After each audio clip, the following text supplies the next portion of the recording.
Hablamos de la tanatología, de términos como el duelo, de que todos tenemos pérdidas en la vida y por supuesto no todas son al mismo nivel, pero te puedo asegurar que son parte de la vida, parte de nuestras relaciones sociales, lazos afectivos y apego.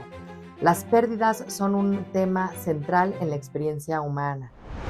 A lo largo de la vida, desde nuestro nacimiento, experimentamos pérdidas, es decir, a lo largo del ciclo de nuestra existencia, vamos y venimos entre un discurrir de vínculos y pérdidas. El nacimiento es en sí una pérdida, nuestra primera y dolorosa separación, y luego viene la muerte de nuestros seres queridos y la propia, sí, la nuestra. Cada una de esas pérdidas o separaciones que experimentamos nos recuerdan siempre la provisionalidad de cada vínculo y sí, sin duda nos preparan para el gran y último adiós. Por eso, hoy vamos a hablar de las pérdidas y el duelo. Sí, alguien lo tiene que decir y me toca a mí hablarlo en esta temporada. Y es que cada pérdida acarrea un duelo y una intensidad de esto, ¿no? Y no depende de la naturaleza de lo perdido, sino del valor que a eso le atribuimos. Es decir, de la inversión afectiva invertida en la pérdida. El dolor de la ausencia es el precio que pagamos por haber amado y tenido a esa persona o a esa cosa y bien vale la pena, ¿verdad?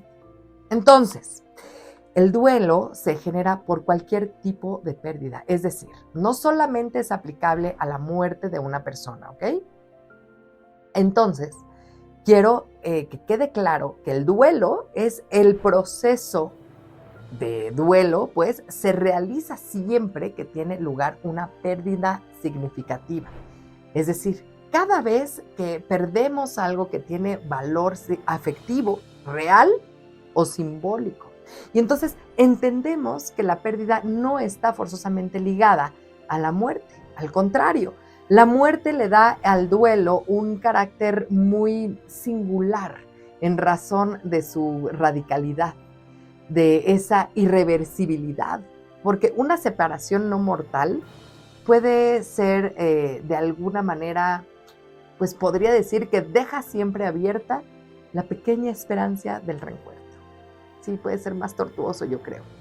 Algunos autores mencionan tipos de pérdidas. En realidad hay de muchísimas características. Quiero centrarme en 5 específicas y porque si no, pues no acabamos, ¿verdad? Y entonces está la pérdida de la vida, que ya decíamos que es total, ¿no? Ya sea de otra persona o de uno mismo, en caso de padecer alguna enfermedad terminal y enfrentarnos al final.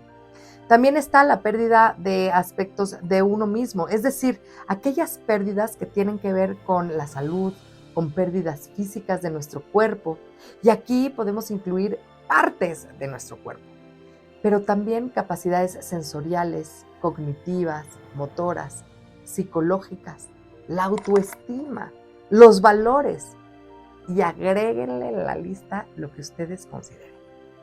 Están las pérdidas emocionales, como puede ser un divorcio, una ruptura con la pareja o con un amigo. La desamistad. Tenemos pérdidas de objetos externos, casas que no se relacionan directamente con las personas, es decir, pérdidas materiales, como puede ser el trabajo, la situación económica, alguna pertenencia u objeto. Y por último, las pérdidas ligadas con el desarrollo, esas relacionadas con nuestro ciclo de vida y el paso por diferentes etapas o edades como la infancia, la adolescencia, la juventud, la menopausia, la bendita menopausia y la vejez. Recuerda que el proceso de duelo se realiza siempre que tiene lugar una pérdida, la que sea. Es que el duelo se refiere a ese grupo de procesos psicológicos y sociales que siguen a la pérdida. El duelo, del latín dolus o dolor, es la respuesta emotiva a la pérdida de alguien o de algo. duelamos, del verbo duelar, amistades, familia, pareja, formas de pensamiento, de conducta, hábitos, lugares, mascotas, trabajos, ciudades, identidades. Aceptar las pérdidas es un trabajo que hacemos toda la vida de manera constante, porque cada persona, cada lugar y objeto tiene un ciclo en nuestra vida. Como seres en vibración, nada, absolutamente nada permanece inmóvil. Todo está en cambio, en constante para nuestro más alto bien. Evolucionar duele, sí, pero trae infinitas oportunidades. A mí me gusta pensar que nuestro cerebro está tejido, ¿no? Y entonces los hilos a los que la vida forma, ¿no? Y cuando algo termina, una parte de ese cerebro se obliga a destejer como un suéter que ya no utilizamos, pero entonces hay que poner cuidado porque las hebras, los hilos de este abrigo no deben ser desechadas con esos mismos textiles. Tendremos que tejer entonces una nueva forma, un nuevo tramo, reinventarnos. Quizá me digas, ay, sí, qué fácil suena, pero no estoy diciendo que sea fácil. Cuando acontece una pérdida, tenemos entonces una sensación de que nunca nada va a ser igual. Nunca más me voy a reír, nunca más respiraré plenamente, ni cantaré, ni bailaré. Y no, así parece al principio porque duele, porque debemos ser capaces entonces de conservar un pedacito de nosotros que no crea en esos argumentos definitivos que el dolor nos impone. Y no te estoy diciendo que te prohíbas estar confundido, triste, no, por supuesto que no. Al contrario, es darte el permiso de llorar, de gritar, de quemarte por dentro y tirar papeles y fotos y darte permiso de enojarte, de encerrarte, de salir corriendo. Un duelo duele, pero sí haz lo posible para que esa partecita interna, esa esencia tuya se mantenga propia, sobria, exenta de la oscuridad completa. Recuérdate que después de todo ese dolor, en algún momento la vida reclama su continuación en nosotros. Y que aunque no sepas cómo hacerlo, la vida misma te lo va a decir. Seguramente te acuerdas que el duelo era una palabra relacionada con esa escena en la que los soñadores se citaban con un arma cada uno y caminaban dándose la espalda, ¿no? Hasta cierto punto en donde debían voltearse y dispararse el uno al otro. Bueno, pues imagínate esa escena con tus dos partes en pugna, ¿no? Una de ellas quiere morirse con lo que ha muerto y la otra es una parte que implica tu conexión con la vida. Salva a la segunda. Haz que se vaya escuchando su voz a medida que el proceso doloroso se elabore. Esa pequeña parte es todo, porque ahí está la fuerza que necesitamos y gracias a ella, esa parte que muere con quien ha partido se reinventa. Vuelve a resurgir bajo una nueva forma y con una nueva integridad. Y recuerda que Roma no se construyó en un día. Date el tiempo, el gusto, duela, sí, pero aunque sea más allá del horizonte cercano, trata de visualizar esa parte y resucita. El duelo es complicado por sí mismo, pero además está contraindicado en una sociedad en donde siempre tenemos que estar allá arriba y el dolor no está permitido. ¿Cuántas veces nos dicen no llores? Y es dolorosísimo, esa parte es dolorosa. Desde Academia para Padres he escuchado que a los niños solemos decirles así a fin de aliviar la angustia por una caída o un dolor que se manifiesta. No llores, tienes que ser valiente. O el típico, llorando no se soluciona nada.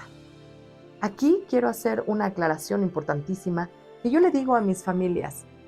Cuando decimos eso, deberíamos ponernos a pensar lo que esta frase dice, porque no consiguen nada. Y es nada, absolutamente nada. No solo decimos no a la conducta, sino que decimos no al niño, a la manifestación de sus emociones. Y es desde ese momento que les enseñamos y nos enseñaron a nosotros a reprimir, a no expresar. Y ese es el meollo del asunto, que tiene gravísimas implicaciones en nuestro desarrollo personal y social. ¿Por qué no vamos a llorar si nos duele? El llanto es nuestro mecanismo natural de defensa y debe ser utilizado. Así que no digas no llores a alguien que sufre y que quiere llorar. Si eres quien acompaña al doliente, deja entonces un espacio para su sufrimiento y que tenga la oportunidad de procesar su angustia. Si tú eres el que está sufriendo, date entonces ese espacio y llora libre. Más adelante vamos a hablar de qué sí y qué no podemos decir, pero el no llores, por lo menos, lo podemos ir erradicando definitivamente de nuestro repertorio, ¿verdad? El duelo trae entonces regalos colaterales. No es que seamos unos niños a quienes alguien le quita una paleta para darle unas cajas de regalo, no. Pero sí es importante que seamos capaces de darnos cuenta que la ausencia trae cambios fundamentales en nosotros, que dan giros a nuestra vida. Si estás atento, te puedes dar cuenta de eso, de que esa ausencia te trae bendiciones y herramientas que de alguna manera te hacen querer seguir adelante.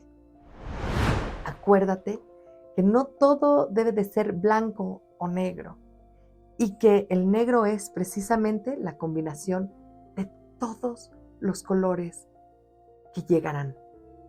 ¿Serás entonces capaz de reconocer los regalos colaterales en medio de esta tormenta? Abre bien los ojos y déjate ayudar.